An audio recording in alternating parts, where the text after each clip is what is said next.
국민 여러분 안녕하셨습니까? 인도태평양 전략연구원 최수영입니다. 최근 들어 총선이 끝나고 난 이후에 심상치 않은 동향이 지금 조금씩이나마 지금 발견이 되고 있는데요. 다름이 아닌 국민의힘에서 사전투표 의혹 민원을 계속 지금 아마 뭘 하고 있는 모양입니다. 그러면서 선관위 측에서는 또 이러한 논란을 차단시켜야 된다. 이와 같이 서로 이제 힘겨루기처럼 보여주는 일이 있는데요. 지금 봤더니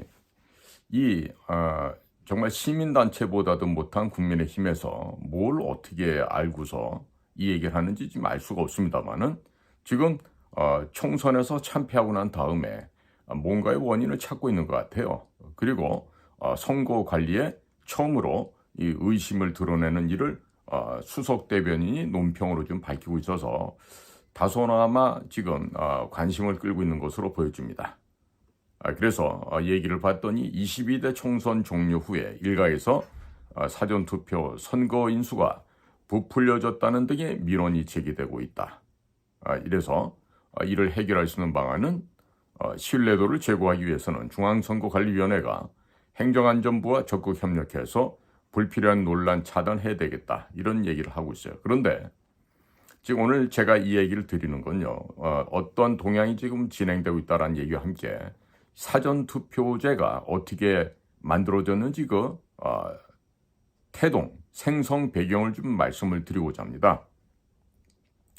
국민의힘이 4.10 총선에서 참패를 하고 나가서 처음으로 선거 관리에 대한 의구심을 드러내고 있고 또 중앙선거관리위원회를 겨냥하고 있다 합니다. 특히 윤석열 대통령도 첫날 참여했던 총선 사전투표 관리에 관해서 선거인수 부풀리기 의혹 제기가 잇따른다면서 이렇게 이 얘기가 시작이 되고 있어요.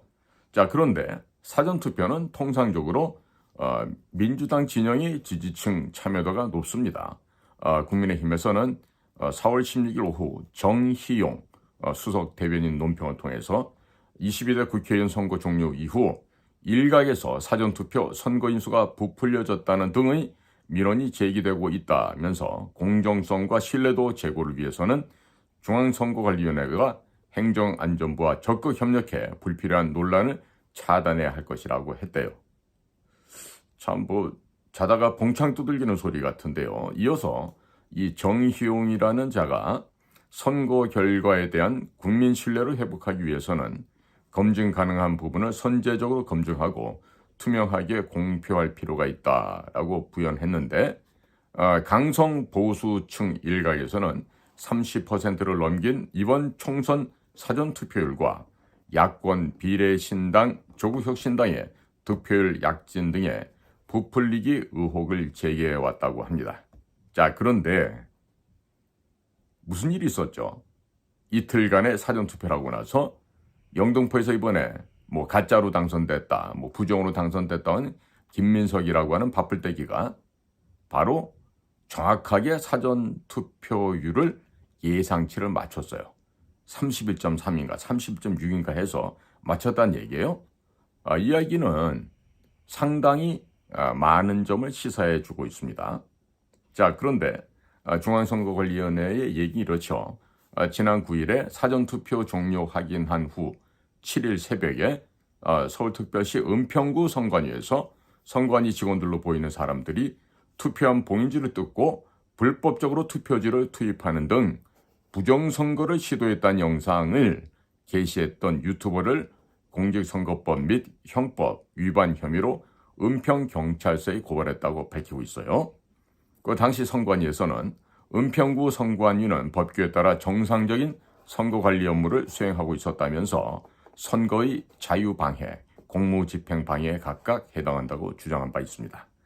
투표관리 업무 부정이란 것은 오인 착각을 일으키고 선관위 직원이 해야 할 본연의 선거관리 업무 직무집행을 방해했다는 것입니다. 자, 그러면서 21대 총선에서 제기된 126건의 선거소송 중 인용된 건은 단 한 건도 없다면서 객관적 근거 없이 부정선거 의혹을 계속 제기하는 건 우리나라 선거제도 근간을 흔드는 중대한 범죄 행위다. 모든 선거 과정엔 정당 후보자의 참관인 또는 정당 추천 선관위원이 참여하고 있다면서 선관위는 강력하게 선거 부정 의혹을 지금 부정 거부하고 있습니다. 자, 그럼 국민 여러분, 왜 사전투표를 하면 안 되는지 아십니까? 사전투표가 어떻게 도입됐는지 오늘 제가 좀 말씀을 드리겠습니다. 매번 여러 가지 이야기들이 나옵니다. 선거만 끝나고 나면 부정선거가 있었다. 특히 사전투표에 부정선거가 있었다. 그런데 사전투표제도의 맹점을 아셔야 됩니다. 사전투표는요, 이틀간 하죠. 그리고 투표가 끝나고 나면요, 그 누가 다녀갔는지, 몇 명이 다녀갔는지, 다녀간 사전투표에 참여했던 분들의 개인정보를 보호한다는 목적 하에 모든 자료를 다 삭제해버립니다. 그러니까 예를 들어서 A 투표소에 100명이 다녀갔는지 1000명이 다녀갔는지 혹은 몇천 명이 다녀갔는지 그거는 아무도 모릅니다. 그러니까 얼마든지 그 숫자가 어떻게 됩니까? 인위적으로 변화할 수 있습니다. 인위적으로. 그렇기 때문에 이 사전투표 제도가 맹점이 있고요. 그 다음에 사전투표에도 반드시 원래는 우리가 본투표에서 하듯이 투표 끝부분에 번호표를 삭제하게 돼 있죠. 그런 게 없어요. 그리고 바코드를 쓰게 돼 있는데 바코드도 안 쓰고 QR코드를 사용합니다. 즉 QR코드에는 성함과 또 생년월일, 또 주소 이런 기본적인 자료가 다 들어가면서 최종적으로 이 사람이 A당을 지지하는 사람인지 B당을 지지하는 사람인지 어떤 성향을 가진 사람인지가 분류가 됩니다. 그래서 그 사람에 대한 전화번호를 이후에 확보하게 되면은 그거 가지고 가두리 양식장에 넣어놓고서 통계의 표본 숫자로 활용할 수 있는 겁니다. 그때 가두리 양식장에 자 A당 60%, B당 30%, 중도층 10%이 정도로 넣어놓고 표본을 만들게 되면은요 늘 원하는 방향대로 그 선거 전에 하는 그 사전 예측이 가능하게 되는 것이죠. 그러니까 무슨 통계다, 뭐 여론조사다 하는 것도 전부 다 조작할 수 있는 빌미를 이 사전투표제를 통해서 주게 되는 것입니다. 자, 그러면 사전투표라는 이 제도가 어떻게 도입되었는지 오늘 제가 최초로 말씀을 드립니다. 이 사전투표 제도를 도입한 3인방 플러스 1명과 9명에 달하는 하수인들에 의해서 아주 치밀하게 몇 년간에 걸쳐서 지속되어 왔다는 것을 오늘 제가 알려드리겠습니다. 모든 것은 국회에 있는 자료를 바탕으로 해서 조사한 결과들입니다. 이 조작의 온상이 되어버린 사전투표 제도, 도대체 어떻게 도입되게 되었는지 국민들께서는 알고 계십니까? 정치인들은 항상 국민을 위한다는 명분을 내세우고 있습니다. 사전투표로 이 제도를 도입할 때도 정치인들은 유권자들의 편의를 도모하고 주권 행사를 돕는다라는 명분을 내세웠습니다. 사전투표 제도를 도입하기 위해서 치밀한 전략하에 단계적이고 점진적인 방법으로 마치 전쟁의 목표물을 점령하듯이 조직적이고 체계적으로 추진해 왔다는 것을 알 수 있습니다. 국민의 투표권을 보장한다는 미명 아래 주권자인 국민이 무지를 이용하고 관심이 없는 틈을 이용해서 교묘하게 은밀하게 도입이 된 것이 바로 사전투표 제도인 것입니다. 일명 살라미 전술이었습니다. 살라미 전술은 협상 전술의 한 방법으로서 하나의 과제를 여러 단계별로 세분화하여 하나씩 해결해 나가는 협상 전술의 한 방법입니다. 얇게 썰어먹는 이탈리아의 소시지 살라미에서 따온 말이 됩니다. 협상 테이블에서 한 번에 목표를 관철시키는 것이 아니라 문제를 부분별로 세분화하고 쟁점화함으로써 차례차례로 각각에 대한 대가를 받아냄으로써 이익을 극대화하는 전술을 바로 살라미 전술이라고 얘기합니다. 사전투표를 도입할 때도 이런 살라미 전술을 사용하였습니다. 초기 단계에서부터 6단계로 나누어 조금씩 사전투표 도입 목표를 향해서 전술적으로 접근해 도입을 한 것입니다. 이런 전략을 도입해서 사전투표 제도를 도입한 것은 이 나라의 국민 주권을 농락하고 독재 체제로 권력을 영구히 잡으려는 배후 세력이 있었기 때문에 가능한 것이었습니다. 우리는 이러한 배후 세력들의 엄청난 음모를 느낄 수 있어야 하겠습니다. 이것은 결국 국민들이 깨어나야 한다는 점을 의미합니다. 국회에서 국민 주권을 실현해주는 역할을 할 수 있는 인재를 발굴해서 국회로 진출해야 하겠는데 역시 이번에도 4.10 총선 때 이 모든 것들은 다 망해버렸습니다. 자, 바로 이와 같이 능력 있고 영리하고 똑똑한 아이들이 국회로 들어가서 바로 국민 주권을 되찾는 입법운동을 해야 할 텐데 이 나라는 또 이것을 4년 뒤로 미루어야만 하는 참담한 일이 현재 벌어지고 있는 것입니다.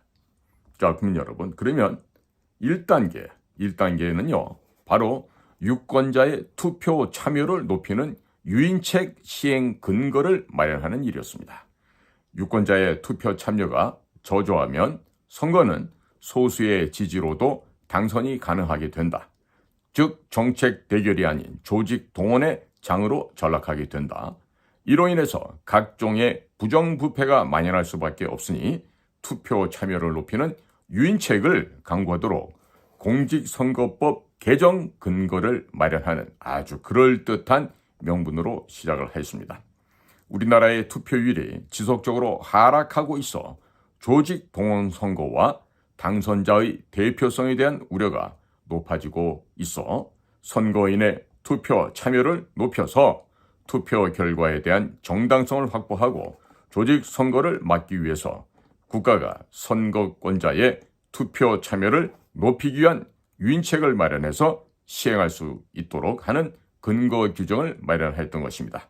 의안 번호 1900073 2012년 6월 7일 이용섭 의원 등 12명이 최초 발의를 했던 것입니다.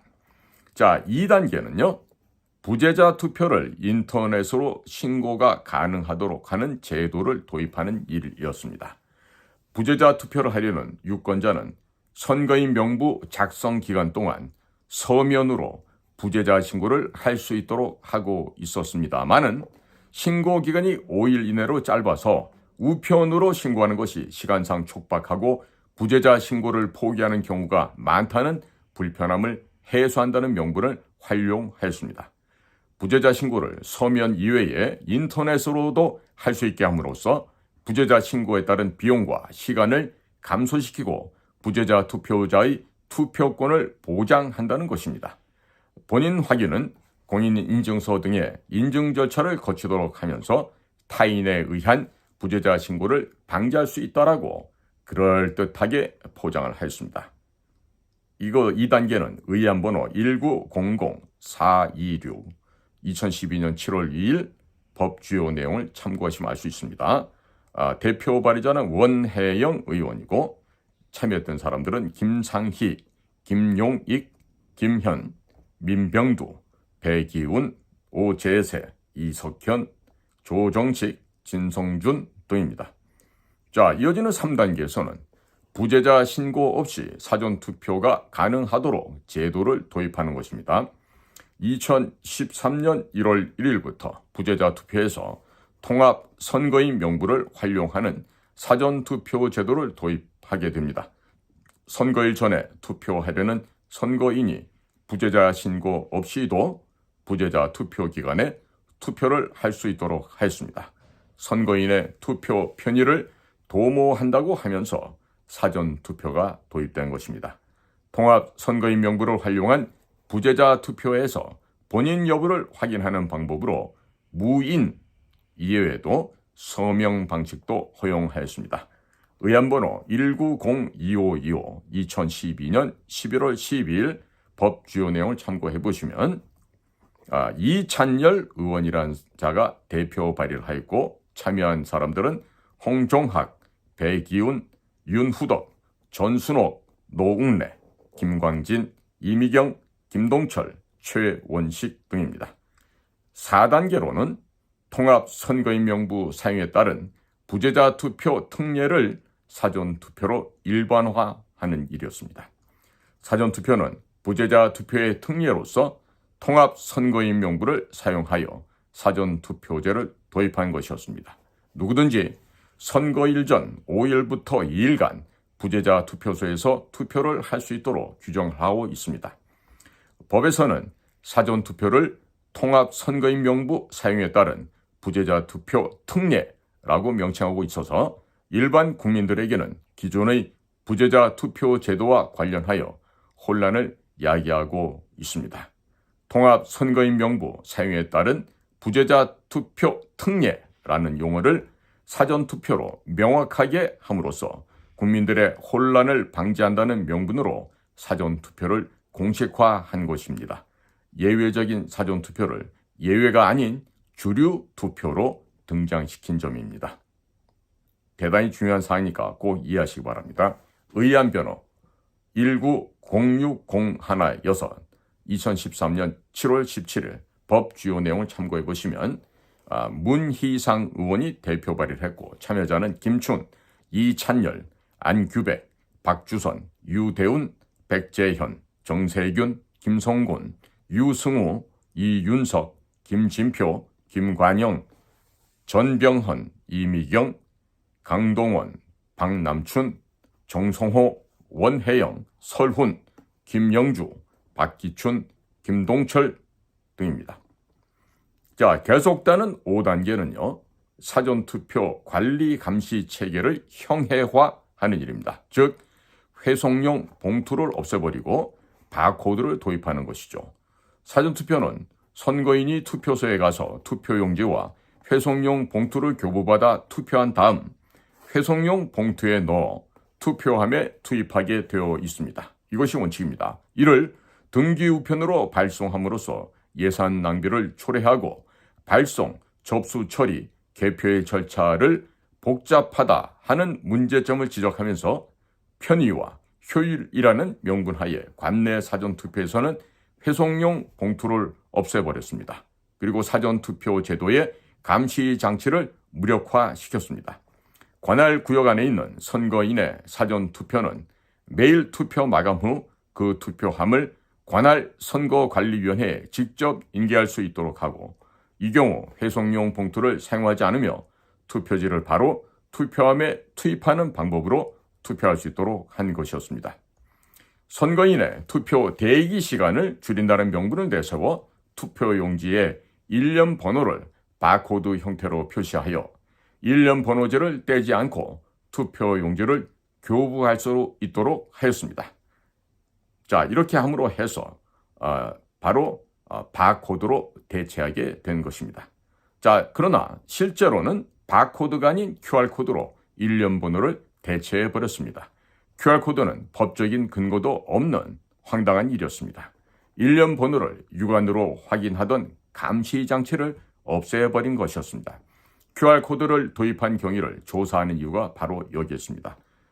그러나 국회에서는 QR코드에 대한 인식이 전혀 없었습니다. 그렇다면 이것은 중앙선거관리위원회의 작품일 수밖에 없는 것입니다. 의안번호가 1906357 2013년 8월 13일 법 주요 내용을 참고해 보시면 이찬열 의원이 대표 발의를 했고 김광진, 김동철, 농래, 배기운, 윤후덕, 이미경, 전순옥, 최원식, 홍종학 등이 참여를 하였습니다. 6단계는 공직선거법 개정을 종합적으로 추인해서 완성하는 단계입니다. 문희상, 이찬열, 원혜영 의원이 각각 대표 발의한 공직선거법 일부 개정 법률안에 대해 심사하여 개정안을 통합 조정안 대안을 제안하기로 하고 안전행정위원장이 대표 발의하기로 하였습니다. 외형상으로는 김태환, 이분은 허주 김윤환 전 의원의 동생인데 이 김태환 당시 안행위원장의 대표 발의로 되어 있으나 내용을 들여다보면 사전투표라는 이 악법은 문희상, 이찬열, 원혜영 등 3인방의 작품이라는 것을 알 수 있습니다. 특히 3단계와 5단계를 대표 발의한 이찬열 의원은 사전투표를 무력화시킨 장본인입니다. 이러한 과정을 거쳐 국민이 알 수 없는 상태에서 사전투표 악법이 완결되었습니다.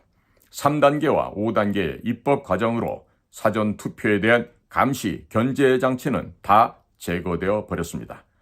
표 도둑을 막을 감시 장치가 사실상 작동하지 못하는 불법 선거의 온상이 되어버린 것입니다. 이로써 현재의 사전투표 악법이 종합적으로 추인되어 완성이 된 것입니다. 의안번호 1908649 2013년 12월 19일 문제의 공직선거법 개정 법률은 당시 김태환 안행위원장이 대표 발의한 것으로 되어 있습니다. 사전투표가 도입되면서 공정한 선거를 위해 도입되었던 감시, 견제 장치들은 전부 폐지가 된 것입니다. 사전투표가 국민 주권을 조작하고 형해화하는 도구로 전락된 것이고 국민의 투표권은 농락당하게 된 것입니다. 사전투표 제도 도입에 핵심 역할을 한 사람들은 문희상, 이찬열, 원혜영 등 3인방입니다. 결정적으로 앞장선 자는 3단계와 5단계에서 대표 발의한 이찬열 의원입니다. 3단계와 5단계에 동조한 자들은 총 9명입니다. 대표 발의자 3명을 포함해서 도합 12명의 의원들이 국민의 투표권을 훔쳐가는 길을 닫고 도둑의 길을 열어주었던 것입니다. 9명 의원의 명단은 다음과 같습니다. 김광진, 김동철, 노웅래, 배기운, 윤후덕, 이미경, 전순옥, 최원식, 홍종학 9명입니다. 이들 의원들이 공직선거법을 개정하면서 사전투표제도라는 괴물을 만들어서 투표의 공정성은 형해화시키게 되었고 견제, 감시 장치를 다 허물어버린 의원들입니다. 민주주의를 허물어뜨리고 독재자가 마음대로 공직자를 선출할 수 있는 제도로 바꾸어서 국민의 투표권을 훔쳐갔던 것입니다. 핵심 3인방이 주범이라면 9명은 하수인들이라 하겠습니다. 국민들이 사전투표 문제를 제기해도 관심이 없습니다. 우리의 투표권을 훔쳐간 도둑들을 기억하고 응징해야 하는 것이 아니겠습니까?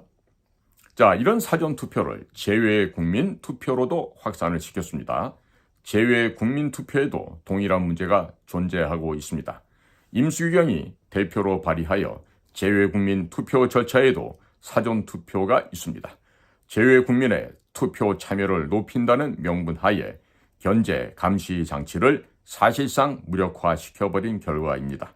제외 선거를 실시하는 때마다 제외 선거인 등록 신청 기간 중 등록 신청을 받아 제외 선거인 명부를 작성하도록 한 것을 제외 선거인 등록 신청을 상시적으로 가능하도록 하고 새로 등록 신청한 제외 선거인을 추가하는 방법으로 제외 선거인 명부를 작성하도록 한 것입니다. 이 또한 교묘하게 조작 가능한 대상을 넓히게 된 것입니다.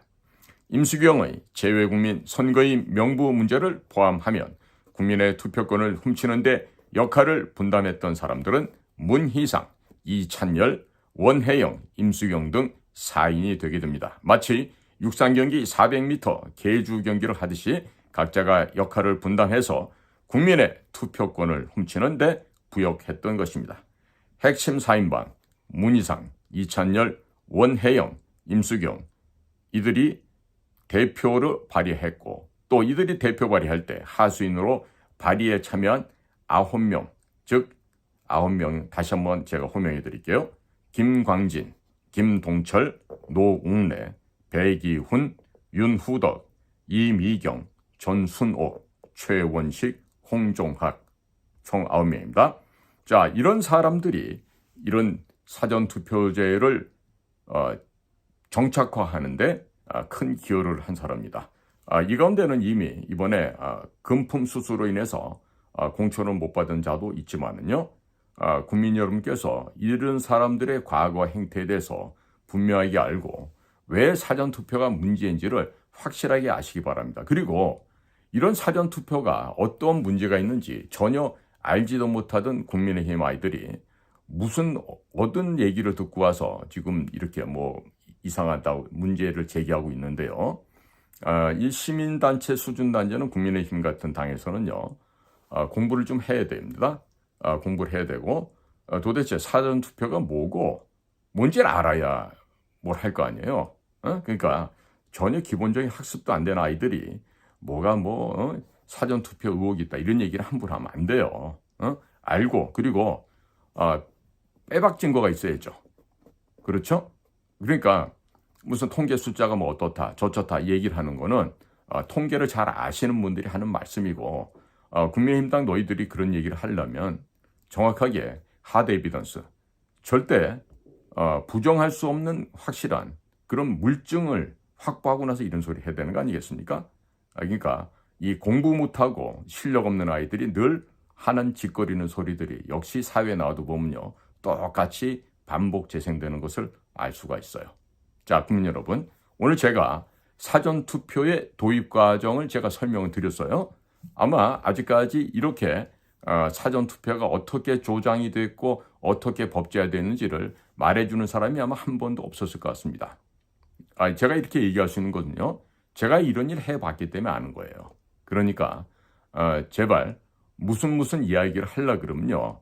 분명하게 물증, 빼박 증거를 갖다 놓고 상대편이 도무지 부정을 할래야 부정할 수 없는 상황을 만들어 놓고 상대편에 대해서 압박을 가해야지. 그냥 누가 이런 얘기 하더라. 부정이라 하더라. 이건 부정이라고 얘기하면 안 돼요. 그럴 때는. 자, 이러한 의심이 있으니까 보다 더 구체적으로 실증적인 자료를 찾고 점검하고 확인해 봐야 되겠다. 이렇게 언급을 해야지. 자, 선관위가 발표한 거는 부정이다. 가짜다. 거짓말이다. 자, 이런 얘기는요. 하려면 뭐부터 해야 되죠? 야, 대통령 윤석열, 행안부 장관 이상민, 그다음에 선거관리위원장 노태양, 너희도 전부 다 범죄자네? 이들 3인에 대한 고소고발부터 먼저 해야 됩니다. 자, 그러니까 부정선거 얘기를 하기에 앞서서 이게 부정선거라고 하려면요. 이 나라의 현재 대통령 윤석열, 행안부 장관 이상민, 그다음에 중앙선거관리위원장 노태양, 이 3인에 대한 고발부터 먼저 해놓고 이 부정선거 이야기를 해야 돼요. 순서가 지금 잘못되어 있는 거예요. 제가 지금 부정선거가 없다는 얘기 아닙니다. 부정선거라면은 그게 확실하다라면 그리고 빼박 증거, 분명한 하드 에비던스를 확보했다라고 한다면 우선적으로 뭐부터 해야 된다? 대통령, 행안부 장관, 중앙선거관리위원장 이 3인에 대한 고발부터 먼저 해야 돼요. 그걸 못하면서 우리 집토끼들을 고문하는 일은 좀 없었으면 좋겠습니다. 자, 오늘 제가 사전투표 도입 과정에 대한 상세한 말씀을 전해드렸습니다. 이제 좀 제발 좀 올바르들 아시고요. 여러분들도 이것을 토대로 무슨 이야기를 하실 때도 근거를 물증을 갖고 얘기하시는 그런 현명한 논법이 계속해서 우리 자유시민들 사이에서도 전파되기를 희망해 봅니다. 저는 늘 국민들께 여쭙고 제가 하나라도 더 분명한 판단의 근거, 기준을 알려드리려고 하는 것은 다른 것이 아닙니다. 여러분들이 수준이 높아야 됩니다. 여러분들이 각성을 하셔야 됩니다. 여러분들이 정확한 판단력과 변별력을 구비하지 못하시면 계속해서 바보같이 당하게 된다는 걸 말씀을 드리는 것뿐이에요. 그러니까 생각 있는 분들은 꼭 오늘 제 방송을 구독, 좋아요 이런 것보다도 뭘 해줘야 돼요? 널리 퍼뜨려 주세요. 널리. 그래서 정확하게 알아야 내가 비판도 할 수 있고 나무랄 수도 있고 그런 거지. 정확히 알지도 못하면서 누가 얘기하니까 휩쓸려서 그 사람이 이렇대. 거짓말이래. 부정이래. 이거는요. 주변 머리 없이 자기 줏대 가치관도 없이 끌려다니는 뭐밖에 안 돼요. 그러니까 국민 여러분 꼭 여러분들의 수준을 높여주세요. 여러분들의 판단 기준과 여러분들의 눈높이를 높이셔야만 앞으로도 이 나라의 전체적인 눈높이가 높아질 수밖에 없습니다. 자, 오늘도 저희 공작관TV 그레이트 게임 신규 채널인 인도태평양 전략연구원 경청해 주신 모든 여러분들께 감사를 드립니다. 저는 인도태평양 전략연구원장 최수영입니다. 감사합니다.